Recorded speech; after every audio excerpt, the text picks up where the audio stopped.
How to Hide Linked Devices on WhatsApp 2026 Guide. In today's video, I'm going to show you how to hide or manage linked devices on WhatsApp. Let's get started. First, open the WhatsApp app on your phone. Important truth: WhatsApp does not have a direct option to hide linked devices, but don't worry, there are ways to remove or secure them. Method 1. Log out linked devices.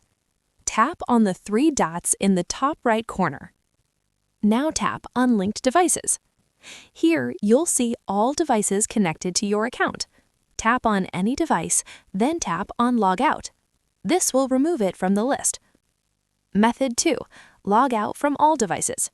If you don't recognize a device or want extra security, go to Linked Devices and log out from each device one by one.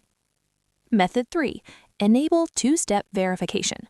Go to Settings, then Account, then Two-Step Verification. Turn it on and set a PIN. This prevents unauthorized linking in the future. Method 4. Secure your account. Make sure your phone is locked, no one has access to your WhatsApp QR code, because linking a device requires scanning your QR code. Important note: you cannot hide linked devices. You can only remove or manage them for privacy and security. And that's it. Now you know how to manage and secure linked devices on WhatsApp. Thanks for watching, and I'll see you in the next video. Rock it!